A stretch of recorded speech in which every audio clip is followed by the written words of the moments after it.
एक समय की बात है, द्वारका में रहते समय अतुल तेजस्वी श्रीकृष्ण को पिंडारक तीर्थ में समुद्र यात्रा का अवसर प्राप्त हुआ।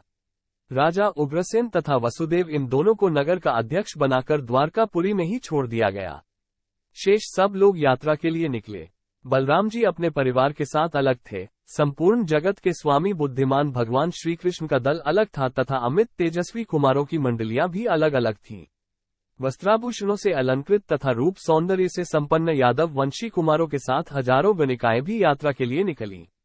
सुदृढ़ पराक्रमी यादव वीरों ने दैत्यों के निवास स्थान समुद्र को जीतकर वहां द्वारकापुरी में हजारों वेश्याओं को बसा दिया था। विविध वेश धारण करने वाली वे युवतियां महामनस्वी यादव कुमारों के लिए सामान्य क्रीड़ा नारियां थीं। वे अपने गुणों द्वारा सभी कुमारों की इच्छा के अनुसार उनके उपभोग में आने वाली थीं। राजकुमारों की उपभोग्या होने के कारण वे राजन्या कहलाती थीं।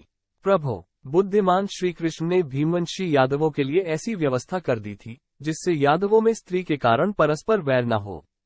प्रतापी यदुश्रेष्ठ बलराम जी सदा अपने अनुकूल रहने वाली एकमात्र रेवती देवी के साथ चकवा चकवी के समान परस्पर अनुराग पूर्वक रमण करते थे। वे कादम्बरी की मधु का पान करके मस्त रहते थे।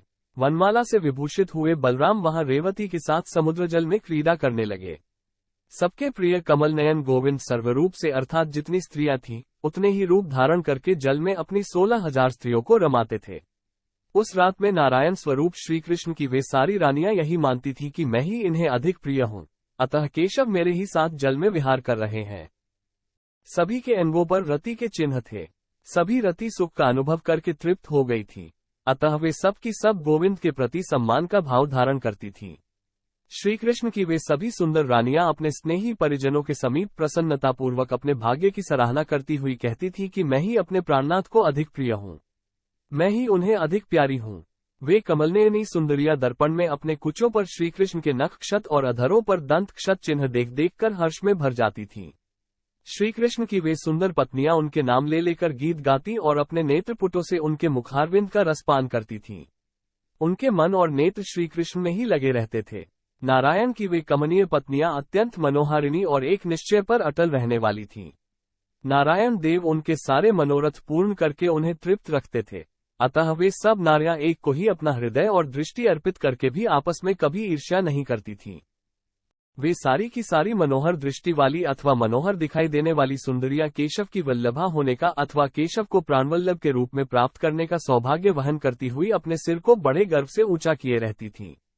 अपने मन को वश में रखने वाले भगवान श्रीकृष्ण समुद्र के निर्मल जल में पूर्वोक्त विश्वरूप विधि से उन सब के साथ क्रीड़ा करते थे। भगवान वासुदेव के शासन से उस समय महासागर समस्त सुगंधों से युक्त, स्वच्छ, लवण रहित और शुद्ध स्वादिष्ट जल धारण करता था। समुद्र का वो जल कहीं टखने तो कहीं घुटनों तक, कहीं जांघों तक था तो कहीं स्तनों तक था। उन नारियों को इतना ही जल अभीष्ट था। श्रीकृष्ण की रानियां सब ओर से उन पर जल उलीचने लगी। जैसे नदियों की अनेक धाराएं समुद्र को सींचती है, भगवान गोविंद भी उन पर जल छिड़कने लगे, मानो मेघ खिली हुई लताओं पर जल बरसा रहा हो।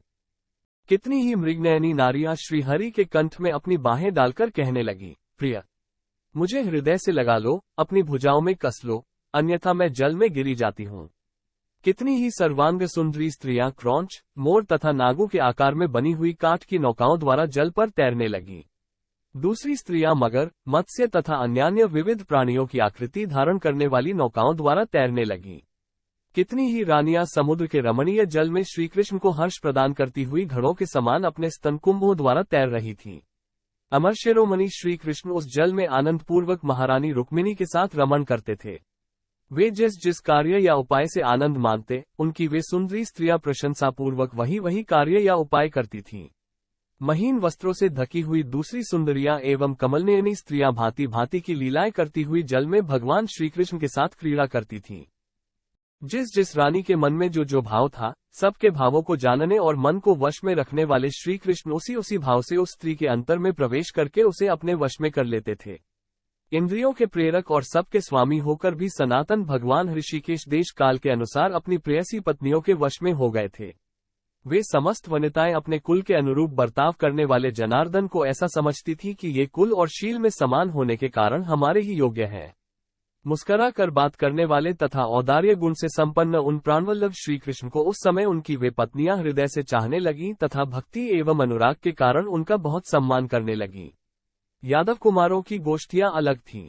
वे वीर यादव कुमार उत्तम गुणों की खान थे और प्रकाश रूप से स्त्री समुदायों के साथ समुद्र के जल की शोभा बढ़ा रहे थे। वे स्त्रियां गीत और नृत्य की क्रिया को जानने वाली थीं तथा उन कुमारों के तेज से स्वयं ही उनकी ओर आकृष्ट हुई थी, तो भी वे कुमार उदारता के कारण उनके वश में स्थित थे। उन उत्तम नारियों के मनोहर गीत और वाद्य सुनते तथा उनके सुंदर अभिनय देखते हुए वे यादव वीर उन पर लट्टू हो रहे थे।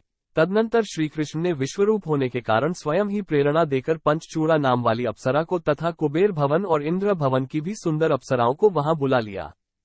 अप्रमेय स्वरूप जगदीश्वर श्रीकृष्ण ने हाथ जोड़कर चरणों में पड़ी हुई उन अप्सराओं को उठाया और सांत्वना देकर कहा, सुंदरियों, तुम निष्ठा होकर भीमवंशी यादव कुमारों की क्रीड़ा युवतियों में प्रविष्ट हो जाओ और मेरा प्रिय करने के लिए इन यादवों को सुख पहुंचाओ। नाच, गान, एकांत परिचर्या, अभिनय योग तथा नाना प्रकार के बाजे बजाने की कला में तुम लोगों के पास जितने गुण हो उन सबको दिखाओ। ऐसा करने पर मैं तुम्हें मनोवांछित कल्याण प्रदान करूंगा, क्योंकि ये सब के सब यादव मेरे शरीर के ही समान हैं। उस समय श्रीहरि की उस आज्ञा को शिरोधार्य करके वे सब श्रेष्ठ अप्सराएं यादव कुमारों की क्रीड़ा युवतियों में सम्मिलित हो गईं। उनके प्रवेश करते ही वो महासागर दिव्य प्रभा से उद्दीप्त हो उठा। ठीक उसी तरह जैसे आकाश में मेघों का समुदाय बिजलियों के चमकने से प्रकाशित हो उठता है, वे सुंदर युवतियां जल में भी स्थल की ही भांति खड़ी हो स्वर्गलोक की ही भांति गीत गाने, बाजे बजाने तथा सुंदर अभिनय करने लगी। वे विशाल नेत्रों वाली सुंदरियां दिव्य गंध, माल्य तथा वस्त्रों से सुशोभित हो अपनी विविध लीलाओं तथा हास्ययुक्त हाव भावों से यादव कुमारों के चित्त चुराने लगी। कटाक्षों, संकेतों, क्रीड़ाजनित रोषों तथा प्रसन्नता सूचक मनो अनुकूल भावों के द्वारा वे भीमवंशियों के मन मोहने लगी। वे अप्सराएं उन यादव कुमारों को ऊपर ऊपर आकाश में प्रवाह आदि वायु के मार्गों में ले जाकर उनके साथ विहार करती थीं। अतः वे मदमत हुए भीमवंशी कुमार उन सुंदरी अप्सराओं का बड़ा सम्मान करते थे। भगवान श्री कृष्ण भी उन यादवों की प्रसन्नता के लिए आकाश में स्थित हो अपनी 16,000 स्त्रियों के साथ प्रसन्नता पूर्वक विहार करते थे। वे वीर यादव अमित तेजस्वी श्रीकृष्ण का प्रभाव जानते थे, अतः आकाश में क्रीड़ा करने के कारण उन्हें कोई आश्चर्य नहीं हुआ। वे उस दशा में भी अत्यंत गंभीर बने रहे। कुछ यादव रैवतक पर्वत पर जाकर फिर लौट आते थे, दूसरे घरों में जाकर आ जाते तथा अन्य लोग अभिलषित वनों में घूम फिर कर लौटते थे। उस समय अतुल तेजस्वी लोकनाथ भगवान विष्णु अर्थात श्रीकृष्ण की आज्ञा से अपे समुद्र का जल भी पीने योग्य हो गया था। वे कमलनयनी नारियां जब इच्छा होती तब जल में भी स्थल की भांति दौड़ती थीं और जब चाहती परस्पर हाथ पकड़कर एक साथ ही गोता लगा लेती थीं। यादवों के मन से चिंतन करते ही उनके लिए नाना प्रकार के भक्ष्य, भोज्य, पेय, चोष्य और लेह्य पदार्थ प्रस्तुत हो जाते थे, जो कभी कुम्हलाती नहीं थी। ऐसी माला धारण करने वाली वे दिव्य अप्सराएं स्वर्ग में देवताओं के साथ की गई रतिक्रीड़ा का अनुसरण करती हुई उन श्रेष्ठ यादव कुमारों को एकांत में रमण का अवसर देती थीं। किसी से पराजित न होने वाले अंधक और वृष्णिवंश के वीर सायंकाल में स्नान के पश्चात अनुलेपन धारण करके आनंदमग्न हो गृहाकार बनी हुई नौकाओं द्वारा क्रीड़ा करने लगे। विश्वकर्मा ने नौकाओं में अनेक प्रकार के महल बनाए थे, जिनमें से कुछ लंबे थे और कुछ चौकोर, कुछ गोलाकार थे और कुछ स्वस्तिकाकार। वे महल कैलाश, मंदराचल और मेरु पर्वत की भांति इच्छानुसार रूप धारण कर लेते थे। कई नाना प्रकार के पक्षियों और पशुओं के समान रूप धारण करने वाले थे। उनमें वैदूर्यमणि के तोरण लगे थे, जिनसे उन महलों की विचित्र शोभा होती थी। वे विचित्र मणिमय शैयाओं से सुसज्जित थे। मरकत, चंद्रकांत और सूर्यकांत मणिमय विचित्र रागों से वे रंजित थे तथा नाना प्रकार के सैकड़ों आस्त्रण अर्थात बिस्तर उनकी शोभा बढ़ाते थे। खेल के लिए बनाए गए गरुड़ के समान भी उन भवनों की आकृति थी। वे विचित्र भवन सुवर्ण की धाराओं से शोभा पाते थे। कोई क्रौंच के, कोई तोते के तुल्य और कितने ही भवन हाथियों की सी आकृति धारण करते थे। सुवर्ण से प्रकाशित होने वाली वे नौकाएं कर्णधारों के नियंत्रण में रहकर उत्ताल तरंगों से युक्त सागर की जलराशि को सुशोभित कर रही थीं। सफेद जलपोतों, यात्रोपयोगी बड़ी बड़ी नावों, वेगवती नौकाओं और महल आदि से युक्त विशाल जहाजों से उस वरुणालय अर्थात समुद्र की बड़ी शोभा हो रही थी। यादवों के वे जलयान समुद्र के जल में सब ओर चक्कर लगा रहे थे। वे ऐसे जान पड़ते थे मानो गंधर्वों के नगर आकाश में विचर रहे हों। नंदनवन की आकृति और समृद्धियों से युक्त यानपात्रों में विश्वकर्मा ने सब कुछ नंदन जैसा ही बना दिया था। उद्यान, सभा, वृक्ष, झील और झरने या फव्वारे आदि शिल्प सर्वथा वैसे ही उनमें समाविष्ट किए गए थे। स्वर्ग जैसे बने हुए दूसरे जलयानों में विश्वकर्मा ने भगवान नारायण की आज्ञा से स्वर्ग की सी सारी वस्तुएं संक्षेप से रच दी थीं। वहां के वनों में पक्षी हृदय को प्रिय लगने वाली मधुर बोली बोलते थे। उनकी वो बोली उन अत्यंत तेजस्वी यादवों को बहुत ही मनोहर प्रतीत होती थी। देवलोक में उत्पन्न हुए सफेद कोकिल उस समय यादव वीरों की इच्छा के अनुसार विचित्र एवं मधुर आलाप छेड़ रहे थे। चंद्रमा की किरणों के समान रूप वाली श्वेत अट्टालिकाओं पर मीठी बोली बोलने वाले मोर दूसरे मोरों के साथ नृत्य करते थे। विशाल जलयानों पर लगी हुई सारी पताकाओं पर पक्षियों के समुदाय बैठे थे। उनमें जो पुष्पमालाओं की लड़ियां बांधी थीं, उन पर आसक्त होकर रहने वाले ब्रह्म वहां गुंजार फैला रहे थे।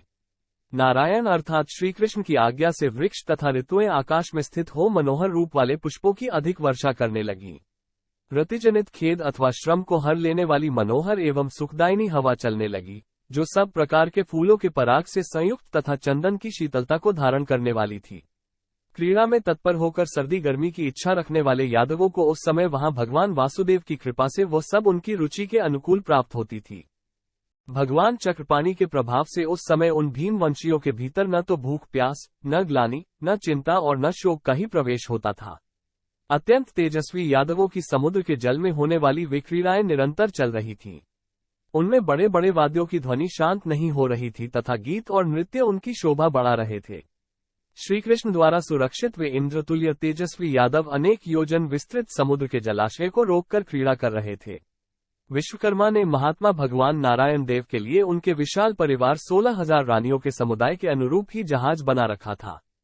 तीनों लोकों में जो विशिष्ट रत्न थे, वे सभी अत्यंत तेजस्वी श्रीकृष्ण के उस यानपात्र में लगे थे। श्रीकृष्ण की स्त्रियों के लिए उसमें पृथक पृथक निवास स्थान बने थे, जो मणि और वैदूर्य से जटित होने के कारण विचित्र शोभा से संपन्न तथा सुवर्ण से विभूषित थे। उन गृहों में सभी ऋतुओं में खिलने वाले फूल लगाए गए थे। वहां सभी तरह के उत्तम सुगंध फैलकर उन भवनों को सुवासित कर रहे थे। श्रेष्ठ यादव वीर तथा स्वर्गवासी पक्षी उन निवास स्थानों का सेवन करते थे। हरिवंश पुराण के अध्याय 88 का अंश।